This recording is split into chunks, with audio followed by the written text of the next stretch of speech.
my name is Vila Beck and the Rabbi from another planet. Please like, share and subscribe and ring the little bell so you're notified when new videos drop. And I am not a very happy Rabbi from another planet right now. I've just finished watching the third episode of Picard and whoo! Oh boy! Yeah! Not good. Well, let me qualify. It's not good, but let me qualify that. It's not good if you know and like Star Trek. If you have an idea what Star Trek is, it really takes a dump on everything that I liked about Star Trek and everything I thought Star Trek was. If you don't know what Star Trek is, and you got like a kind of vague understanding of it, it's like the one with the people with the pointy ears, or you don't have any real affection. Yeah, it's not gonna be like too bad. I can see this is the one where the next generation fans are probably gonna start getting like upset. Because this really actually made me upset in places. Let's talk about it. Fine, this is going to be full of spoilers. I'm going to go through. I took notes as I was watching it, so I'm going to go through the full plot with you and go on and give you my thoughts as they occurred in real time. I'm probably going to do another review after a few days after I let it sit with me. I literally just got up from watching it, so I'm right in the moment right now. Okay, so this episode, along with the last one, starts off with a flashback of Mars, the synthetics attacking Mars, and the aftermath of that. So we see Picard in uniform. This was 14 years earlier, and he's meeting with Raffi, the woman that he met with at the end of last week's episode. And in Vasquez Rocks, which was just like, oh Jesus, really? It was just kind of so stupid, pointless, memberberry-ish. It's kind of like that episode of The Mandalorian, which was the Dave Filoni one, which was just like, memberberry, like, over your head.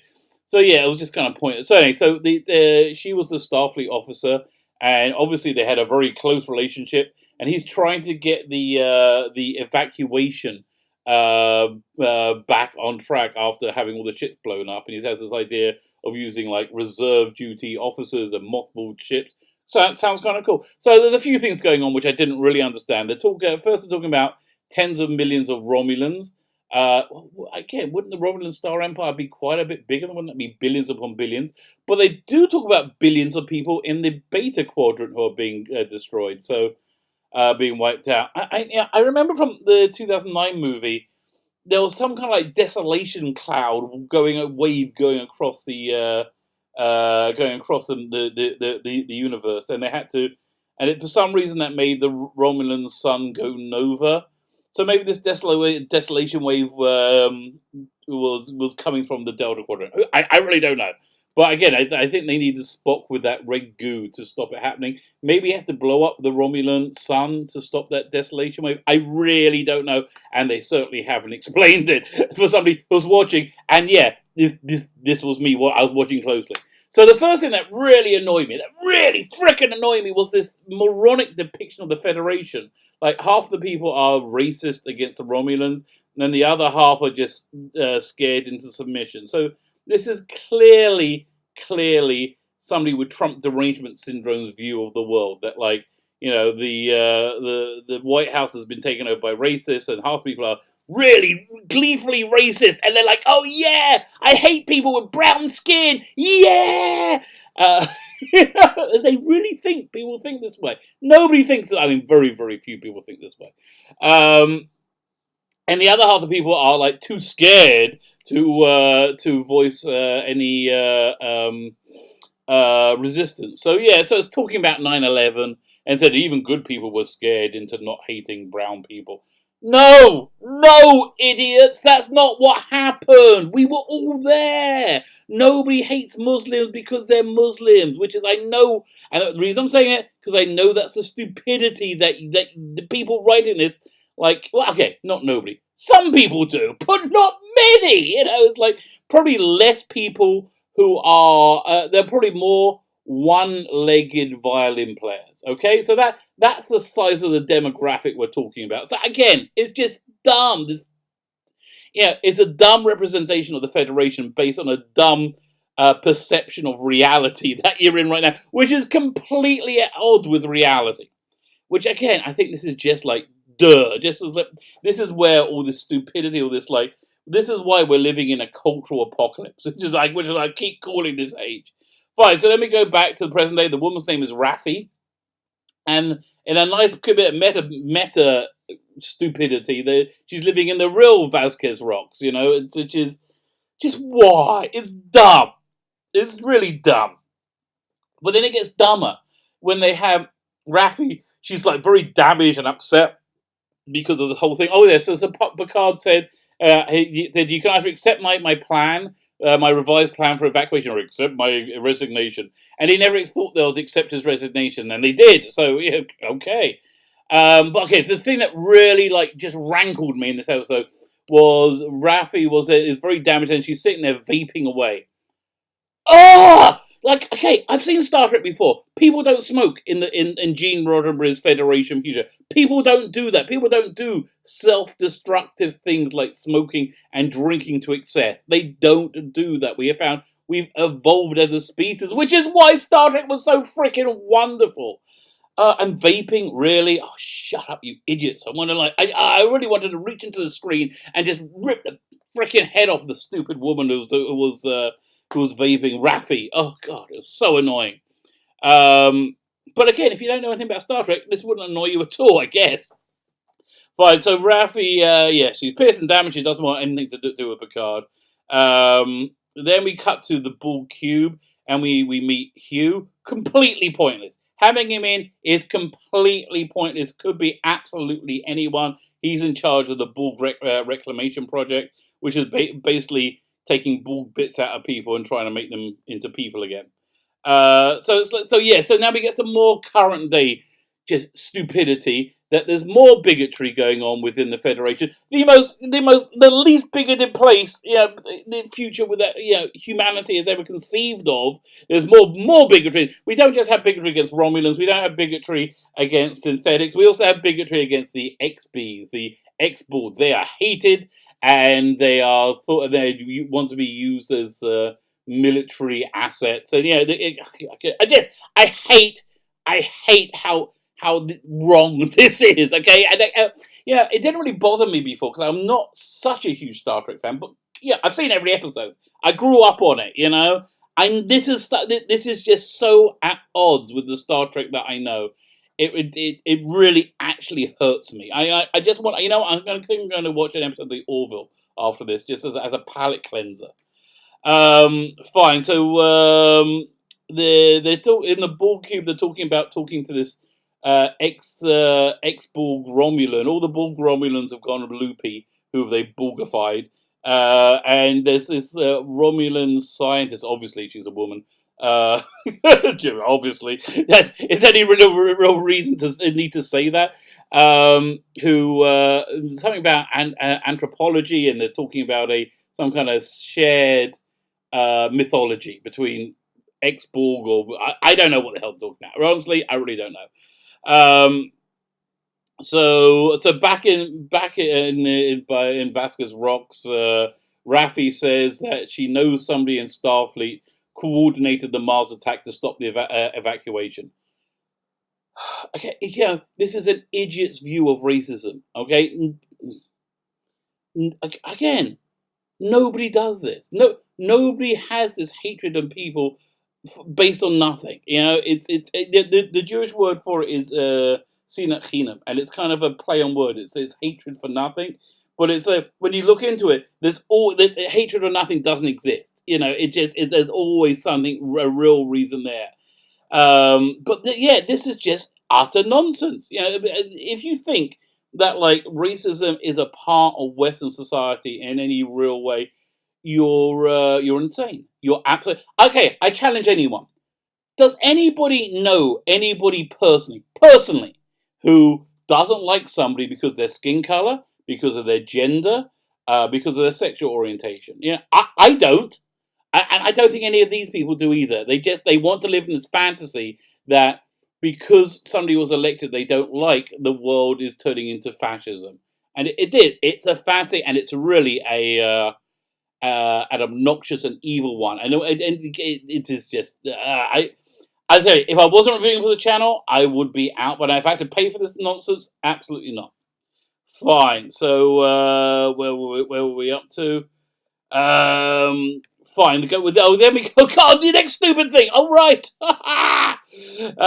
Next thing we cut to the Daystrom Institute, and just in another display of just stupidity. They think the thing looks like cool and edgy. You have the Vulcan head of security. I think O is the name. What was her name? Obviously, she's a woman, but she's wearing sunglasses as she comes up to talk to the scientist Girardi. Is it Abigail Girardi or something? Agatha Girardi, the synthetic scientist. No, the real scientist who works on synthetics. That way around. Okay. Fine. So, and she wants to know everything about Picard's visit. Back to the ball cube. We go. Data's daughter goes to meet with Data's daughter and Hugh go to meet with this Romulan anthropologist scientist. And again, all the Romulans that were Borgified, that became de-Borgified, are all like completely insane now. Fine, for some reason we don't know why. And it's fine. So she goes into it's like One Flew Over the Cuckoo's Nest. She goes to this asylum. Next week, actually come up to something that had a bit of promise. Picard is hooked up by Raffi, who hates him, but she hooks him up for some reason to a private captain, Captain Rios. So at last, Picard beams into space, and he's met by what turns out to be an emergency medical hologram, an EMH. That was cool. That worked. I liked it a lot. The Captain Rios, he's smoking though. Oh my god, I hated it. He was smoking. It wasn't even vaping. He was actually smoking. Ah! In the 23rd century, nobody knew what smoking was. That's how far removed it was. Fine. Look, if I can think of it, I'm going to really try and think if I can find any people smoking in Star Trek before. I really don't think I'm going to find it, but I'll give it a go. So Rios is ex-Starfleet. We get a bit of an info dump about him. He was on this ship whose name I can't remember, but it got erased by Starfleet for something that happened, and now he's out on his own, being a captain of his own little ship. Now that actually saying, yeah, I like the whole renegade thing. In fact, you want to see a good version of Starfleet Renegades, which I think what they were going for here. That was still stayed Starfleet, still stayed Star Trek. Renegades. Look up Star Trek Renegades. It's on YouTube. It's pretty darn good.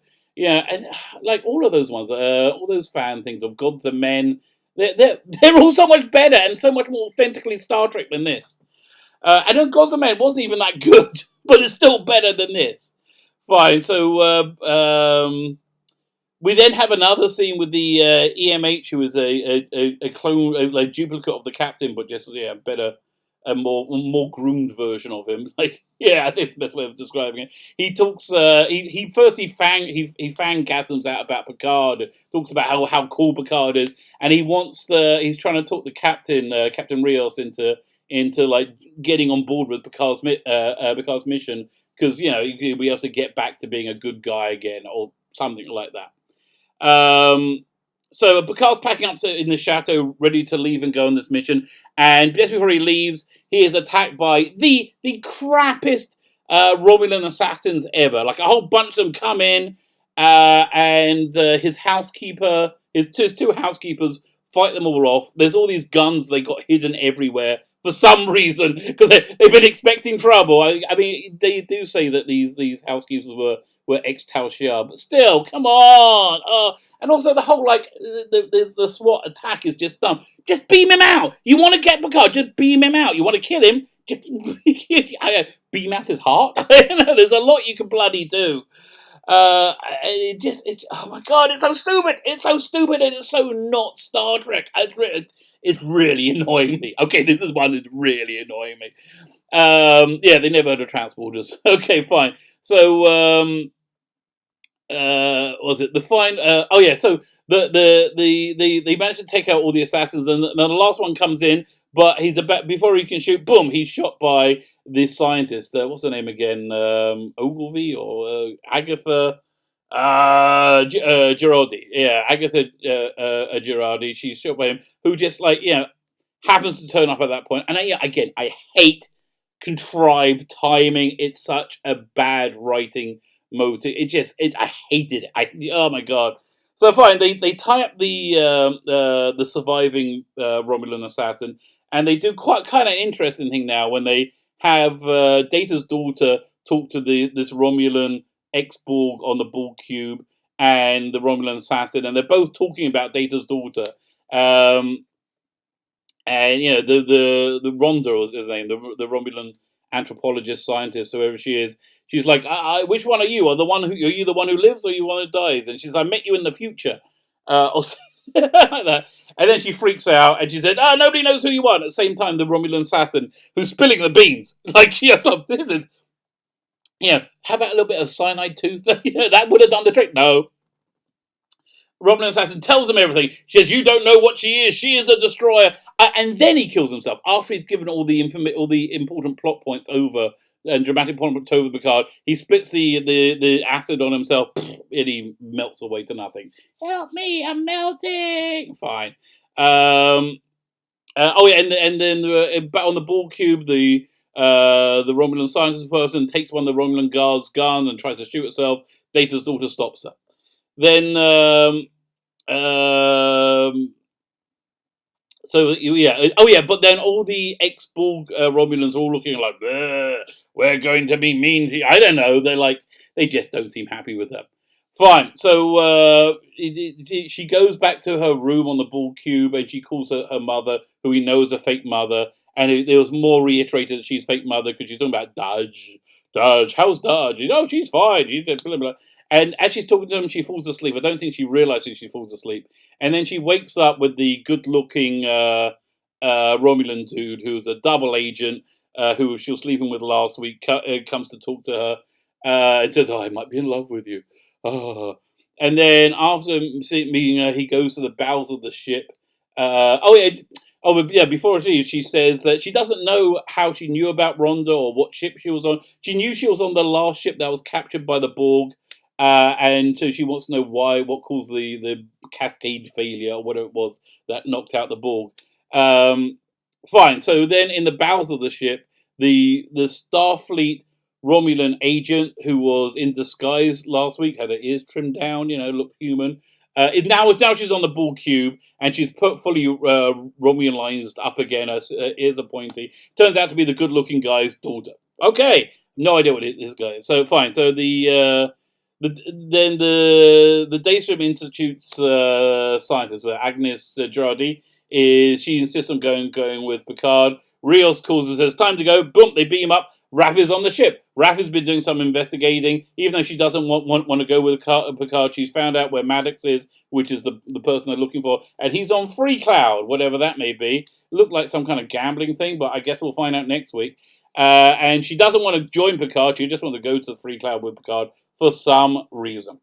So then, they all go to their station. And this bit would have been like Star Trek. It would have been like a Star Trek movie when all these characters who have known each other and have these backstories come back and get back together again. But you don't know any of these people. You don't know any of their relationship. You don't this Raffi woman. You don't know who she is. You don't know anything about it. There's no bond between them. And it's not one character that is Star Trek. I think we've seen that through all the iterations. The thing it's not the Federation. It's not. What is Star Trek, I think, is through all its iterations, even the fan ones, even Renegades, which again, I really recommend. If you're in the mood to type of Star Trek, that's the one to watch. Yeah, even though it's the relationship between them that glues them together and that shared higher ideal. So that ends with a completely inappropriate use of firstly Picard saying engage for no reason. For absolutely no reason. And then we have a completely inappropriate use of the Next Generation theme as a warp out. And the episode is over. And the episode is over, as is Star Trek. This one really, if I haven't been clear about this one really made me angry. I'd say it's been a long time since I've been made angry by Star Trek. Because it's worse than Discovery, which is just insanely dumb over and over and over again. This was not insanely dumb, but just it belies a complete lack of knowledge of Star Trek, or what Star Trek is, or what Starfleet is, or what the 23rd or 24th century is. And again, if you don't know about it, fine, you're not going to care. But why call it Star Trek then? Why are you throwing all these member berries into something that's so not Star Trek. You know, this thing, it needed to be a Mandalorian. You know, for CBS All Access, it needed to be a Mandalorian. It needed to cut the bull crap and go back to basics and deliver what we wanted. And it's not, you know, it's a bland DeLorean. It's just not. And I'm just kind of, I'm really both sad and angry about it. Now I can finally, I got my review down, I can go and listen to all the other YouTubers and see what everybody else thought. Maybe I'm the only one. What did you guys think? If you've seen this episode, let me know. But yeah, I think this is the one that's really going to piss people off. My name is Felix Becken, the Rabbi from Another Planet. Please like, share, subscribe, and ring the little bell so you're notified when new videos drop.